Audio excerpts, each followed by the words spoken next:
Bienvenue à tous, c'est Mirou. Pour ceux qui me connaissent pas, je fais de l'EFM depuis quelques années déjà.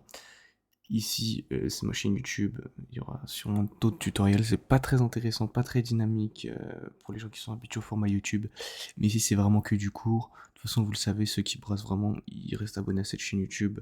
Voilà, on n'est pas beaucoup à être abonnés parce que il y a peu de gens en fait qui vont venir regarder vraiment les vidéos et vraiment s'intéresser.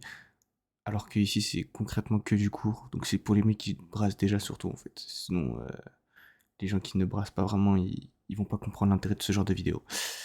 Et aujourd'hui, je voulais m'attaquer aux problèmes dans l'OFM, ok? Donc, il y a énormément de problèmes dans ce monde-là, mais je pense qu'on va parler des principaux. Le premier déjà, ça va être tout ce qui est au niveau des méthodes dites Black Hat. Donc ça va être tout ce qui va être utilisation de tools, vous voyez, vous le savez déjà. Mais le problème c'est que ça c'est un vrai flou juridique.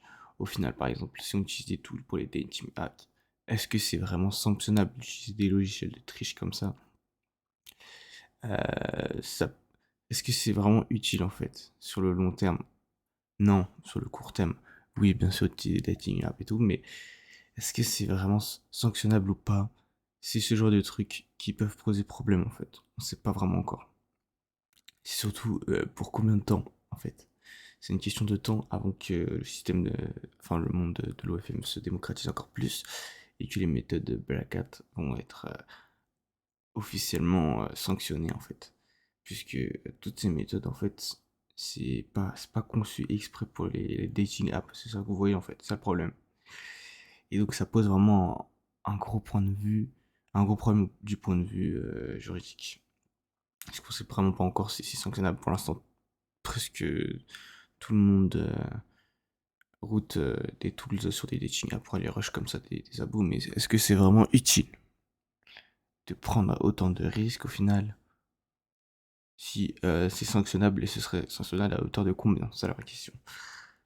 Voilà, parce que bon, on sait qu'à l'époque de l'e-warring et tout, ces mecs-là ils avaient eu quelques histoires, mais bon. Surtout, pour combien de temps encore on peut pouvoir être dans ce flou juridique? D'ici 1, 2, 3 ans?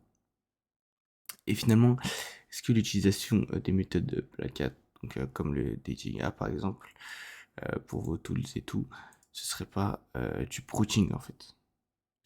Vous ressemblez à un brouteur en fait. Quand vous faites, vous allez rush vos abonnés sur du dating app puisque vous mentez en fait, vous faites passer pour une personne. Mais le problème c'est ça, c'est que vous faites passer pour une personne sur les applis de rencontre. Donc est-ce que ça reviendrait pas à du brooding? C'est ces questions-là qu'il faut prendre en compte en fait. Bien sûr, oui, dans l'éventualité, non. Vous le savez très bien. Mais c'est ces questions-là que peuvent se poser, par exemple, un juriste qui verrait ce monde-là du mauvais œil, tu vois. Donc, faites bien attention à prendre ça en compte. Le deuxième point que je voulais aborder dans le problème de l'OFM, c'est qu'il y a énormément de gens qui ne sont pas sérieux, ne savent pas se différer de ses émotions, en fait. Parce que c'est un milieu quand même très, très compliqué mentalement, je pense. Puisque, voilà quoi. On vous vend vos rêves par vos formateurs et tout, mais ça demande d'être énormément stoïque et de ne pas faire n'importe quoi. Donc pour ça, je vous conseille d'apprendre à surmonter votre nervosité en renforçant vos confiances en vous et en travaillant sur vous. Voilà, il n'y a pas vraiment de, de système miraculeux. Il faudrait travailler votre confiance aussi avec votre modèle. Voilà, je vous l'ai illustré comme ça, mais c'est vous qui... Merde. Je l'ai illustré comme ça, c'est vous qui travaillez avec votre modèle. Faut la mettre à confiance en fait. C'est censé être votre partenaire de job, pas censé être une personne inférieure à vous, que vous mettez dans la merde, sachant que vous êtes un prestataire de service. Donc vous êtes censé facturer votre modèle et pas lui demander de verser l'argent sur votre compte. Ça c'est illégal ça. Voilà, donc il faut travailler votre confiance avec votre modèle. En fait, il faut que ça devienne votre pote à la fin des fins. Faut que vous arriviez à l'avoir dans la vraie vie et que vous dites putain c'est ma pote, tu vois. Juste on travaille ensemble pour le business.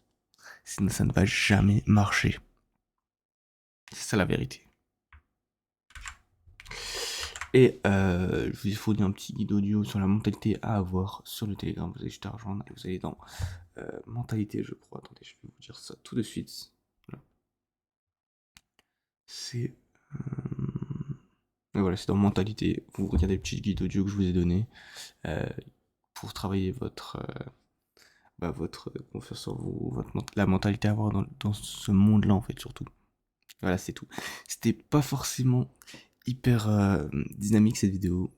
J'ai fait des vidéos pas plus dynamiques, les gars, vous me connaissez, moi je suis pas très dynamique sur les vidéos puisque c'est énormément de cours que je vous apporte gratuitement de la valeur gratuite.